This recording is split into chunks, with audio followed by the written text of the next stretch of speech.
trouble in the Paradise. The Chaos Skaven and Chaos Dwarf Alliance is having some problems. The war between Chaos and vampires continues, and now Chaos is refusing to interfere. There's a border crisis between Chaos Dwarves and Skaven, and it has been discovered that the Skaven have been allied with vampires all along, in exchange for resurrecting the legendary vampire Vlad von Kars, as well as purchasing the settlements that the vampires took in Tilia. The one province that Skaven had in the mountains to keep an eye on Chaos Dwarves is lost to a rebellion, and then to Chaos Dwarves. And as a result, Skaven are not happy with their potentially former ally.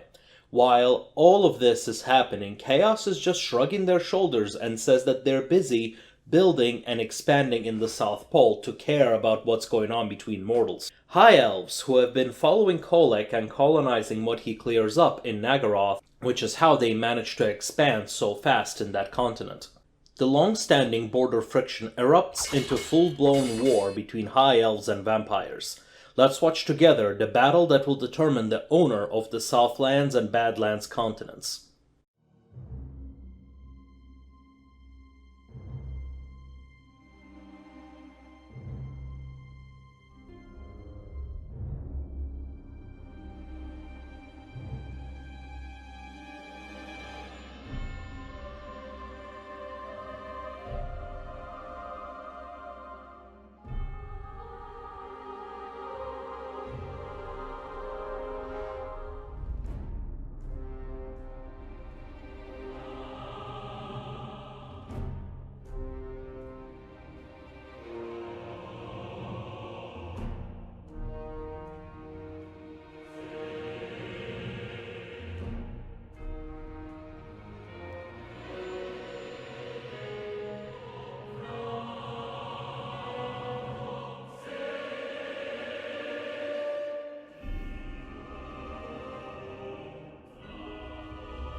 With that done, after another landing in the area, vampires and elves decided to sign a peace treaty.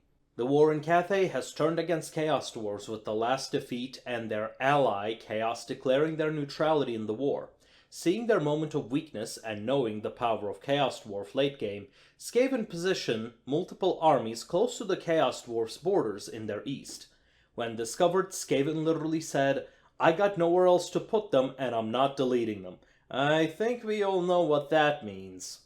Taking the situation into account, Chaos Dwarfs decided to cede all of their Cathay claims to vampires, and thus have signed a peace in the region. In essence, we now have a change of alliances.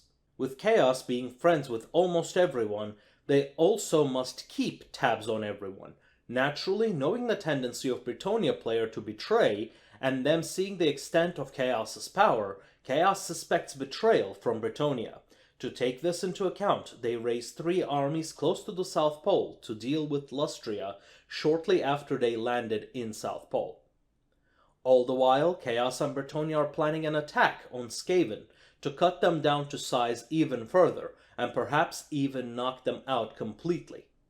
The invasion is planned to start with Archaon invading Skaven Blight, backed by Luen, to take down one of the strongest Skaven settlements. Now, if you remember how Chaos had started Operation Tour de Tsar, well, that was an operation to run 4 Recruiter Lord through the Chaos Dwarf territory to grab aspiring champions and dragon ogres, then position them to attack any hostiles, be it Chaos Dwarfs or Skaven, that are the threats they are keeping in check. Things are getting intense with old alliances breaking and new alliances being formed. Now, Skaven that were on top of the world do not seem as overwhelming anymore, with most factions reaching their mid to late game rosters and economies just as large, if not larger than Skaven. All factions have answers for the big red problem, and it is diplomacy and logistics that will determine the winner.